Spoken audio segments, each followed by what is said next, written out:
Hoy enunciaremos una guía rápida para la toma de decisiones en medicina transfusional. Debemos tener en cuenta que siempre las transfusiones sanguíneas implican un riesgo para el paciente por la presencia de reacciones adversas, que la transfusión de sangre debe ser el último recurso al que recurramos. Consideremos primero alternativas simples a la transfusión como el uso de cristaloides, coloides, una oxigenación óptima, el uso de factores de la coagulación o una hemostasia quirúrgica adecuada. La transfusión es un acto médico con implicaciones legales. Debemos mantener una comunicación clara y completa con el paciente y debemos realizar el consentimiento informado, tanto firmado como archivado en la historia clínica. Siempre hay que registrar en la historia clínica la indicación de la transfusión, así como el componente y la dosis elegida. Y una vez transfundido el paciente deben ser seguidos y evaluados clínicamente y con datos paraclínicos. En la transfusión de glóbulos rojos lo primero que debemos definir es la causa que la genere, si es una pérdida aguda de sangre o es en caso de una anemia de enfermedad crónica. En caso de que se trate de una pérdida aguda de sangre, lo primero que debemos hacer es clasificar la hemorragia, y esto lo hacemos de acuerdo con el volumen de sangre perdido, los signos y síntomas del paciente. También debemos evaluar el riesgo isquémico del paciente a través de sus antecedentes de infarto agudo del miocardio, enfermedad pulmonar obstructiva crónica, enfermedad cerebrovascular. Debemos tener en cuenta que la hemoglobina no es el único parámetro para decidir la pertinencia de la transfusión. También podemos medir a través de signos vitales, de la diuresis, el porcentaje de saturación, etc. Recordemos que todos los pacientes tienen grados variables de adaptación a la anemia, por lo tanto debemos intentar individualizar la terapia. En casos de choque hemorrágico, prioricemos la cirugía de control de daños y debemos minimizar la administración de cristaloides. En casos de transfusión masiva, la relación de transfusión de eritrocito, plasma y plaquetas debe ser lo más cercano a 1:1:1 y debemos evitar la hipotermia y la acidemia en el paciente. La transfusión de glóbulos rojos en hemorragia está usualmente indicada ante la presencia de un choque hemorrágico, que es la pérdida de la volemia mayor del 40%, en pacientes con hemorragia aguda que presentan inestabilidad hemodinámica o hipoxia, en pacientes críticos que están con ventilación mecánica o con enfermedad cardíaca estable y presenten un nivel de hemoglobina menor de 7, aquellos pacientes que sufren de síndrome coronario agudo y muestran una hemoglobina menor de 8. Y usualmente no está indicada si la pérdida de sangre es menor del 30% o los niveles de hemoglobina son mayores de 10. En la anemia de enfermedad crónica, para la transfusión de glóbulos rojos debemos tener en cuenta que los umbrales transfusionales son significativamente más bajos. Debemos intentar identificar el tipo de anemia del paciente y para ello podemos utilizar otros índices eritrocitarios como la hemoglobina, el volumen corpuscular medio, la hemoglobina corpuscular media y los reticulocitos. En lo posible, tratemos de identificar la deficiencia específica para el control con agentes farmacológicos, como sería el uso de eritropoyetina, de hierro, ácido fólico y vitamina B2. Tratemos de transfundir solamente lo estrictamente necesario y generalmente transfundimos si la hemoglobina es menor de 5 gramos en el adulto o de 7 gramos en pacientes pediátricos. Adicionalmente, debemos tener en cuenta que la transfusión de eritrocitos no es la única estrategia para incrementar el transporte de oxígeno, que en pacientes sépticos no hay evidencia que la transfusión de eritrocitos incremente la oxigenación tisular, que la transfusión de hemocomponentes es un factor independiente para la producción de daño pulmonar agudo, síndrome de dificultad respiratoria del adulto, infecciones nosocomiales, falla orgánica múltiple, aumento de la estancia hospitalaria y muerte, que debemos tratar de desarrollar estrategias alternativas para la reducción del uso de eritrocitos, como incluir la administración de eritropoyetina, la reducción de las flemotomías para paraclínicos y el ahorro intraoperatorio de sangre.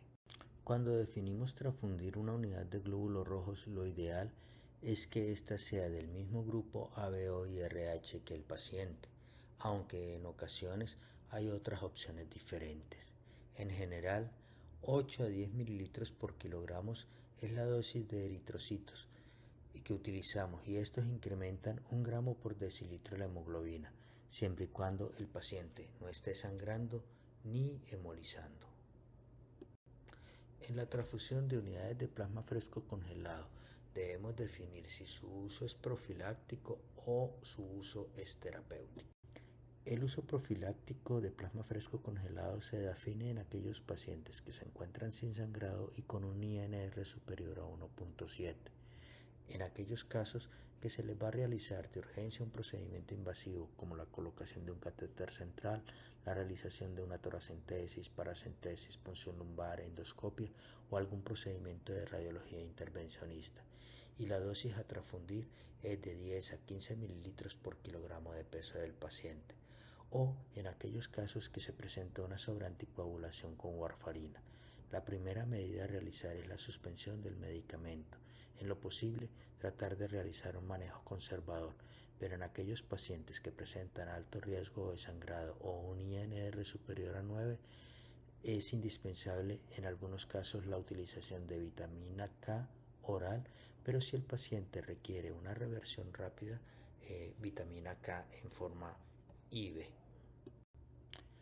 El uso terapéutico de plasma fresco congelado se define en aquellos pacientes que presentan un INR superior a 1.7 y sangrado, asociado a deficiencias múltiples de los factores de la coagulación o porque presentan un sangrado mayor o intracraneal asociado a sobreanticoagulación con warfarina, o en aquellos pacientes que se les va a realizar plasmaféresis por presentar una púrpura trombocitopénica trombótica, trombocitopenia primaria inmune, síndrome de EL, síndrome urémico hemolítico, o en aquellos casos que se requiere reconstitución a sangre completa, como cuando se va a realizar una exsanguinotransfusión o cuando se presenta transfusión masiva con evidencia de sangrado microvascular.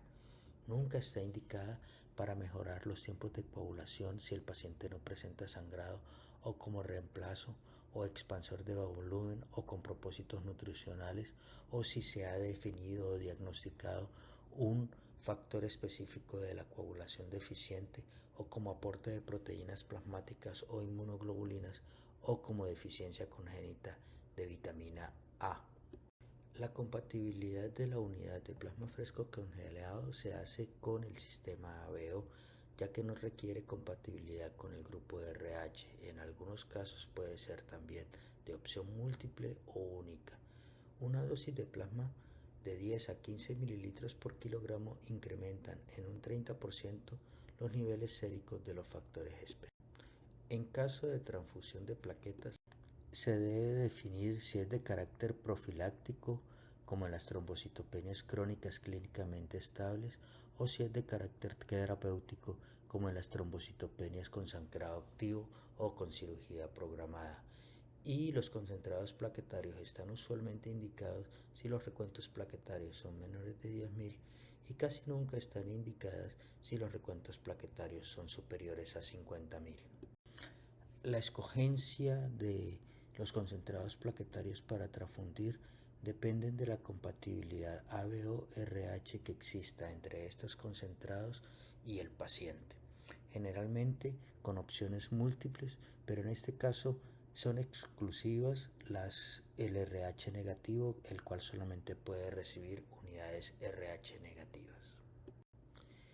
En el uso profiláctico de concentrados plaquetarios se han definido ciertos umbrales de seguridad según el riesgo de sangrado, y esto se basa principalmente en el diagnóstico patológico del paciente, como en el caso de las leucemias mieloides agudas, en el caso de la leucemia promielocítica aguda, de la aplasia medular o de la mielodisplasia, en caso de procedimientos realizados como el trasplante alogénico de médula ósea, o en el caso de procedimientos a realizarse como la cirugía ocular, neurocirugía, cirugía mayor sin otros factores de riesgo de sangrado, etc. En el uso terapéutico de concentrados plaquetarios no hay un umbral de seguridad, ya que puede tener cualquier valor en algunos casos. Lo que depende es que haya un sangrado activo que pueda comprometer la vida del paciente. En la transfusión de crioprecipitados se podría decir que sus indicaciones son muy limitadas, como serían los casos de aquellos hemofílicos con sangrado en ausencia de factores específicos recombinantes o en aquellos casos de deficiencias congénitas o adquiridas de factor 13 o en aquellos casos con hemorragias por hipo o difibrinogenemia en la coagulación intravascular diseminada con hipofibrinogenemia, y las dosis usualmente utilizadas serían de 10 a 15 mililitros por kilogramo de peso del paciente.